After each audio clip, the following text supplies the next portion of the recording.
Hello friends, I am professor Bharat Makhija और आज मैं लेके आया हूँ आपके लिए सभी एफएक्यूज का आंसर। हाँ भैया, आपने सही सुना। जीसीओ फर्स्ट ईयर के स्टूडेंट्स के जितने भी क्वेश्चंस हैं उन सभी के आंसर्स। आइए तो जल्दी से हम स्टार्ट कर देते हैं। बहुत सारे बच्चे बहुत ही पैनिक हो रहे हैं क्योंकि किसी का कोई सब्जेक्ट बैक है, किसी का M1 बैक है तो किसी का BEE बैक है। तो भी इसके जो हमने क्वेश्चंस है वो क्वेश्चंस कलेक्ट किए हुए। आइए मैं जल्दी से इसको आंसर कर देता हूँ। वीडियो पूरा का पूरा लास्ट तक देखिए, आपके हर एक क्वेश्चन का आंसर आपको आज मिल जाएगा। ठीक है, अगर आपका ब्लैक है या फिर बैकलॉग का क्या इफेक्ट है या फिर प्लेसमेंट पे क्या इफेक्ट होता है, सभी क्वेश्चंस की लिस्ट हमने कलेक्ट की है। आइए जल्दी से मैं आंसर कर देता हूं। देखिए जल्दी से पहला क्वेश्चन, फर्स्ट क्वेश्चन है M1 बैकलॉग एग्जाम की डेट क्या रहेगी। बहुत ही सिंपल है, M1 सब्जेक्ट हमारा सेकंड सेम में रन होता नहीं है और वो रन होता है समर टर्म में। सेकंड सेम की एग्जाम आपकी जुलाई में है, समर टर्म अप्रोक्सीमेटली 1 महीना बाद मींस अगस्त में होगी। M1 सेकंड सेम में रन होने वाला नहीं है। नेक्स्ट जल्दी देखिए, नेक्स्ट क्वेश्चन था कि बाकी सब्जेक्ट्स मींस M1 को छोड़ के बाकी हम सेकंड सेम में दे सकते हैं क्या। मींस अगर किसी का graphics, mechanics, BEE, PPS back है तो यस, ये सब्जेक्ट सभी M1 को छोड़ के बाकी सभी सब्जेक्ट्स आप सेकंड सेमेस्टर के साथ भी दे सकते हो। इसका रीजन क्या है कि जो आपका अपोजिट ग्रुप है उनको अभी क्या है, PPS है, ठीक है, उनको क्या है EG, तो आप उनके साथ साथ दे सकते हो। पर M1 आप सेकंड सेम में नहीं दे सकते हो। क्यों ऐसा? क्योंकि M1 किसी को भी अभी फुल टाइम सब्जेक्ट नहीं है। पूरे के पूरे 7 ब्रांचेस को क्या है, अभी M2 सब्जेक्ट है। ठीक है, चलिए देखिए जल्दी से क्वेश्चन 3। 4 सब्जेक्ट्स बैक आए तो क्या होता है, DC कब होते हैं। देखिए अभी 4 सब्जेक्ट्स बैक आए तो DC होते हैं, ऐसा कोई रूल नहीं है। रूल है 75%। जैसे कि आपको पता है कि हमारे 21 क्रेडिट्स हैं हमारे फर्स्ट सेम में, 21 क्रेडिट्स हैं हमारे सेकंड सेम में। पूरे फर्स्ट ईयर में हम कितने क्रेडिट्स के लिए अप्लाई करते हैं, 42। तो भाई 75%, ठीक है, 75% of 42 is equal to near about होता है 31, यानी कि 31 क्रेडिट्स हमारे क्या होने चाहिए, क्लियर होने चाहिए। ठीक है, पूरे फर्स्ट ईयर में, फर्स्ट सेम और सेकंड सेम कंबाइन। ठीक है, चलिए तो मुझे बताइए कितने बैक हो सकते हैं। 42 - 31 11, यानी 11 क्रेडिट के सब्जेक्ट अगर आपके बैक है तो भी आप क्या कर सकते हो, सेकंड ईयर में जा सकते हो। ठीक है, पर ये 11 क्रेडिट बैक की कब कैलकुलेट किया जाएगा, पहले पूरी फर्स्ट सेम हो जाएंगी, फिर सेकंड सेम हो जाएंगी, उसके बाद होंगी समर टर्म।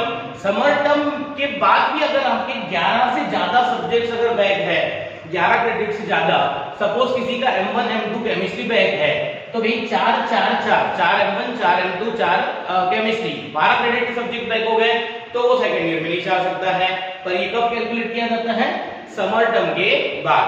चलिए जल्दी से देखिए, बैकलॉग सब्जेक्ट को ग्रेड कौन सा मिलेगा। हाँ, तो ये आपने भी सुना होगा कि जैसे कि M1 में अगर आपका M1 किसी का बैक है और उनका मानना है कि हम समर टर्म में M1 फिर से देखिए क्या करेंगे, highest score means 80 plus 100 out of achieve करेंगे। तो भी 100 प्लस 80 प्लस अचीव करने के बाद भी उनको A+, A, B+ ग्रेड नहीं दिया जाएगा, उनको मैक्सिमम ग्रेड क्या दिया जाएगा, B दिया जाएगा। क्योंकि सेकेंड अटेम्प्ट में हमें स्टार्टिंग के ग्रेड्स नहीं अलॉट होते हैं। इट मींस कि कोई स्टूडेंट अगर बैकलॉग के एग्जाम में बहुत अच्छा भी स्कोर कर ले तो अभी फिर से वो क्या कर सकता है, अच्छा ग्रेड अचीव नहीं कर सकता है। ठीक है, चलिए देखिए ऐसा क्यों होता है, इसका रीजन भी मैं आपको आगे बताऊंगा। ठीक है, कितने अटेम्प्ट्स में M1 निकालना है, कितने अटेम्प्ट्स में M1 निकालना है अभी, तो मुझे बताइए, सिंपल है बहुत ही कि आपके पास क्या है 1 2 3 4 4 अटेम्प्ट्स है। कैसे पता, एक पहले आपने full time exam the first time, उसमें बैक आया तो अभी पहला अटेम्प्ट आपका जो बैकलॉग का है वो होगी समर टर्म। दूसरा अटेम्प्ट होगा आपका थर्ड सेमेस्टर के साथ, जब फर्स्ट ईयर वाले यानी आपके जूनियर्स जब M1 दे रहे होंगे तब, यानी कि जब आप थर्ड सेम में रहोगे, यानी कि ये सेकंड अटेम्प्ट बैकलॉग का, और थर्ड अटेम्प्ट बैकलॉग का सेकंड ईयर के बाद आपके जो समर टर्म होगी वो।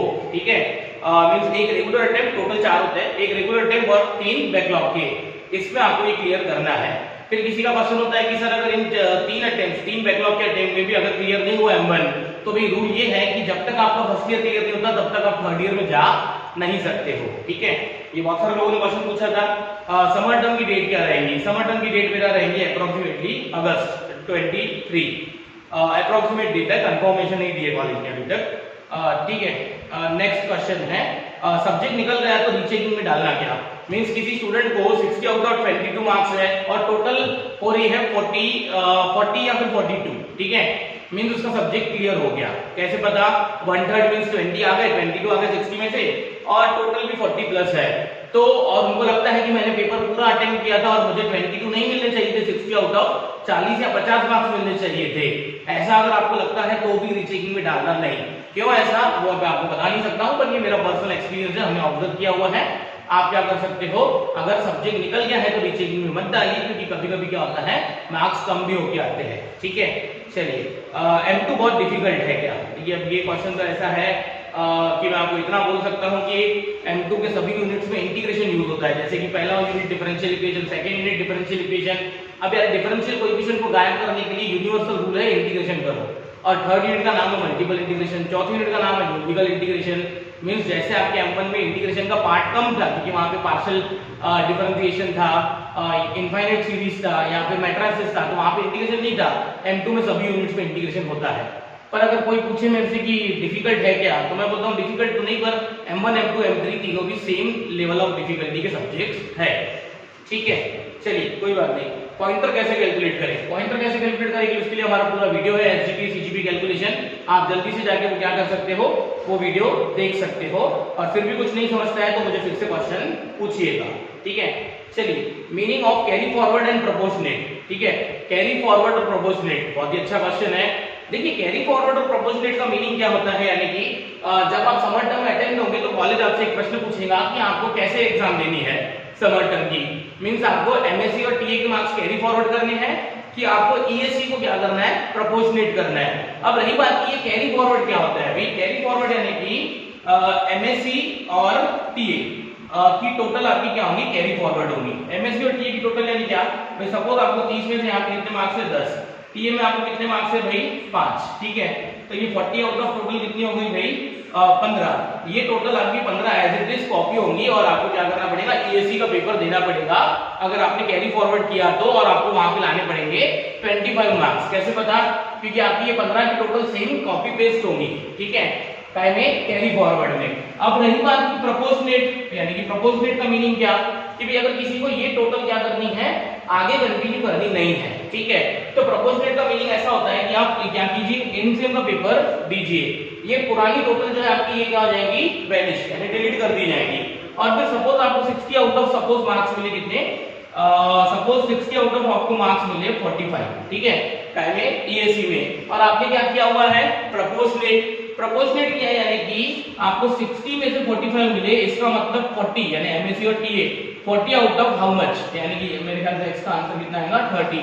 यानी कि ये जो रेशियो है 45:60, उसी रेशियो में आपको एमएससी प्लस टीए यानी 40 आउट ऑफ मार्क्स दिए जाएंगे। आ रही है बात समझ में, कैसे कैलकुलेट करना, भाई सपोज किसी को 60 आउट ऑफ 45 मिले तो 40 आउट ऑफ उसको कितने दिए जाएंगे 30। कैसे निकाला मैंने भी, आप ऐसे समझिए कि क्रॉस मल्टीप्लाई करके, या सीधा उदाहरण ये समझिए कि 60 आउट ऑफ आपको 30 मिले तो 40 आउट ऑफ आपको 20 दिए जाएंगे। ठीक है, अब देखिए इसमें एक ये है नेक्स्ट क्वेश्चन है, बहुत इंपॉर्टेंट क्वेश्चन है ये, एमएससी फिर से दे सकते हैं क्या? तो देखो एमएससी आप किसी भी सिचुएशन में फिर से दे नहीं सकते हो। कैसे पता भाई एमएससी में फिर से नहीं दे सकते?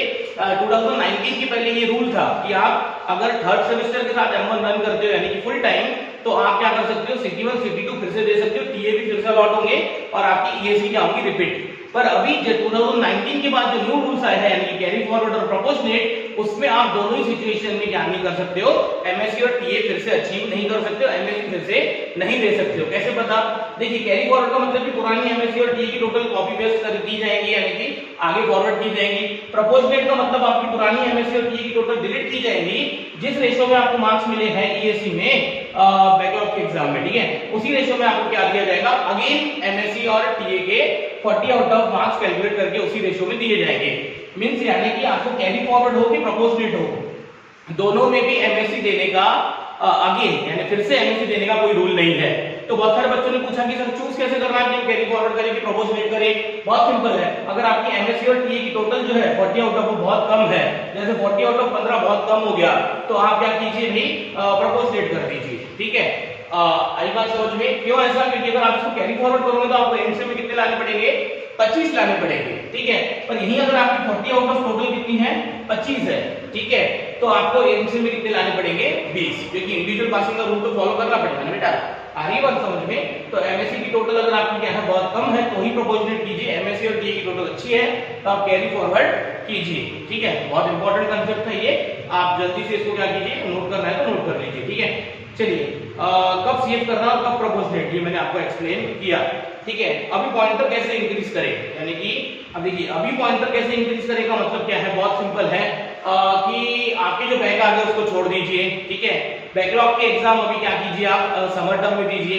मैं सीधा सीधा बोलता हूँ कि अगर किसी के 3 या 4 बैक है, ठीक है, तो उन्होंने एक आध सब्जेक्ट कोई सेकंड सेम के साथ दीजिए, बाकी सब काय में दीजिए आप 1 या 2 सब्जेक्ट जो बहुत इजी है, एक ही बोलूंगा मैं तो, सेकंड सेम के साथ दीजिए, बाकी सब काय में दीजिए समर टर्म में। और किसी का 1 या 2 सब्जेक्ट बैक है, मींस 3 से कम, तो उन्होंने वो दोनों सब्जेक्ट समर टर्म में देने चाहिए, क्योंकि आप सेकंड सेम में कोई भी सब्जेक्ट का पेपर देके अपनी सेकंड सेमेस्टर बिगाड़ नहीं सकते हो। आ रही बात समझ में? सेकंड सेमेस्टर के जो सब्जेक्ट्स है 5, वो आप क्या कीजिए, पढ़िए अच्छे से, ठीक है। अब बहुत सारे लोगों ने बोला है कि सर ये क्या होगा, मींस प्लेसमेंट में इसका असर क्या होगा, या प्लेसमेंट के लिए नो बैकलॉग हिस्ट्री कैंडिडेट चाहिए क्या? तो मैं बोलता हूँ हाँ कि प्लेसमेंट में इसका इफेक्ट होगा, पर आप आगे इतना मेंटेन कीजिए कि फर्स्ट सेमेस्टर में आपके बैक आ गए, कोई बात नहीं, सेकंड थर्ड सेमेस्टर में, सेकंड सेमेस्टर से आगे आपका कभी बैक आना नहीं चाहिए। और आप क्या कीजिए कि जैसे कि प्लेसमेंट के समय क्या होती है, पॉइंटर की भी कंडीशन होती है कि 8 के ऊपर सीजीपीए चाहिए, ठीक है, तो आप अपना सीजीपीए मेंटेन रखिए और अब आगे बैक आने मत दीजिए, ठीक है। और अगर पहले सेम में बैक आया भी है तो कोई बड़ी बात नहीं है, उसके बहुत सारे कन्वेंशंस है कि कैसे हम प्लेसमेंट को ये कर सकते हैं, प्लेसमेंट में हम इस बात को हाइड करके प्लेसमेंट दे सकते हैं, उसके बहुत सारे लीगल तरीके भी है, ठीक है। तो वो आपको ऑन टाइम बताए जाएंगे, या फिर नेक्स्ट वीक मैं एक सेशन रखने वाला हूँ रोड मैप फॉर प्लेसमेंट, उसमें तो मैं डिटेल में बताऊंगा कि कितना पॉइंटर होना चाहिए आप लोगों का और कितने बैकलॉग होने चाहिए, बैकलॉग होने चाहिए कि नहीं होने चाहिए, ठीक है। पर अभी बैकलॉग आ ही गए हैं तो अभी टेंशन लेना नहीं है। मैं तो बोलता हूँ जितने हमारे बीएमसीसी के स्टूडेंट्स हैं उनको तो मैं प्रोविजन प्लेसमेंट का भी निकाल के दूंगा, जैसे आपको पता होगा कि हमारे यहाँ प्लेसमेंट प्रिपरेशन भी करवाई जाती है, ठीक है। उसके बाद एक क्वेश्चन पूछा था किसी ने कि how to deal with recession, तो देखिए मैं सोचता हूँ कि यार अभी आपका फर्स्ट ईयर है, अभी आप रिसेशन की टेंशन मत ही लो तो अच्छा है, ठीक है। रिसेशन है आईटी सेक्टर में, पर उसकी टेंशन आप बाद में लीजिएगा। किसी ने ये भी पूछा कि प्लेसमेंट के लिए अभी से क्या करना पड़ता है, तो मैं रिकमेंड करूंगा कि फर्स्ट ईयर में फर्स्ट ईयर के सब्जेक्ट्स के अलावा बाकी काम नहीं किए जाते हैं। जिस दिन आपका फर्स्ट ईयर खत्म हुआ उस दिन से आप प्लेसमेंट की प्रिपरेशन, या फिर किसी को गेट करना है या किसी को हायर स्टडीज करनी है उसकी प्रिपरेशन स्टार्ट कर दीजिएगा, वो मैं आपको टाइम आने पे बता दूंगा, पर फिलहाल आप कुछ मत कीजिए इसके लिए, ठीक है। इसके लिए हम एक सेशन अरेंज करेंगे और एक हमारे डिस्क्रिप्शन में मैं एक लिंक डाल देता हूँ, और भी आपके किसी क्वेश्चन होंगे एफएक्यूज, तो आप जल्दी से जल्दी गूगल फॉर्म पे क्या कीजिए, क्वेश्चन पोस्ट कीजिए या फिर कमेंट कीजिए। एक और सेशन मैं इस पे लेने वाला हूँ एफएक्यूज पे, जिसमें आपके और भी क्वेश्चंस के आंसर्स दिए जाएंगे। रही बात इस गूगल फॉर्म की, तो गूगल फॉर्म में आपको आपका नाम नहीं डालना है, आपको सिर्फ आपका जो क्वेश्चन है वो पोस्ट करना है, मींस आपकी आइडेंटिटी और डिस्क्लोज किए बिना आपके सभी क्वेश्चंस के आंसर्स दिए जाएंगे। रही बात पॉइंटर की, बहुत सारे बच्चों का बोलना था पॉइंटर कैसे कैलकुलेट होता है, एसजीपी सीजीपी कैलकुलेशन का वीडियो देखिए, अदरवाइज आप अपने सभी सब्जेक्ट्स की मार्क्स, हमारा जो ऐप है बीएमसीसी ऐप आप अगर डाउनलोड करते हो तो वहां पे चैट सेक्शन आएगा, ठीक है। चैट सेक्शन में आपको एक पहला प्रोफेसर भरत माखीजा, यानी कि मेरे नाम से एक चैट ही दिखेगा, ठीक है। आप उस चैट हिस्ट्री में जाइए, वहां पे यानी चैट सेक्शन में प्रोफेसर भरत माखीजा पे क्लिक कीजिए और हमें क्या कीजिए, सभी सब्जेक्ट्स के मार्क्स भेजिए, ठीक है। मैंने प्रोग्राम बनाया हुआ है जिससे वो जल्दी हम इनपुट देके क्या कर सकते हैं, अप्रोक्सीमेट पॉइंटर कैलकुलेट कर सकते हैं, ठीक है।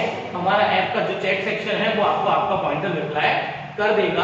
आपको प्रोवाइडेड क्या करने पड़ेंगे, सभी सब्जेक्ट्स और सभी प्रैक्टिकल्स, मींस आपके जितने भी 21 क्रेडिट्स के सब्जेक्ट्स है, जैसे हम सीएसआईटी एनटीसी की बात करें तो उनको शायद केमिस्ट्री 4 क्रेडिट का था, M1 4 क्रेडिट का था, ठीक है, पीपीएस 3 क्रेडिट का था, ठीक है, ईजी कितने का था भी, शायद 2 क्रेडिट का था, और प्रैक्टिकल मींस लैब या फिर वर्कशॉप, जिनको भी क्रेडिट है। ऑडिट सब्जेक्ट्स का मुझे नहीं चाहिए, सभी सब्जेक्ट्स के मार्क्स उस चैट सेक्शन में प्रोफेसर भरत माखीजा को भेजिए, आपको अप्रोक्सीमेट पॉइंटर रिप्लाई आ जाएगा। चलिए जल्दी से, और भी कोई क्वेश्चन है तो जल्दी से कमेंट कीजिए, या फिर लिंक में जो गूगल फॉर्म है उसको क्या कीजिए, उस पर अपना क्वेश्चन पोस्ट कीजिए अगर आपको पब्लिक कमेंट नहीं करना है, ठीक है। बाकी आपके सभी क्वेश्चन हम देखेंगे नेक्स्ट सेशन में। और मैं रिकमेंड करूंगा कि अभी आप पैनिकनेस फॉलो मत करो, बैक आना कोई बड़ी बात नहीं है। ऑटोनोमस कॉलेजेस में, इंजीनियरिंग कॉलेजेस में आगे की पढ़ाई पे फोकस करो। पॉइंटर इंक्रीज करने का तरीका ये है कि आपके आने वाले सेम में M2 है, M3 है, केमिस्ट्री है, फिजिक्स है, ये यानी means M1 M2 physics chemistry, ये 4 क्रेडिट यानी कि मैक्सिमम क्रेडिट के सब्जेक्ट्स है, इनमें स्कोर अच्छा कीजिए, सेकंड सेम का पॉइंटर आपका अपने आप बढ़ जाएगा। चलिए कोई बात नहीं, जल्दी से पढ़ते रहिए आप, बाकी हम देखते हैं और नेक्स्ट सेशन में।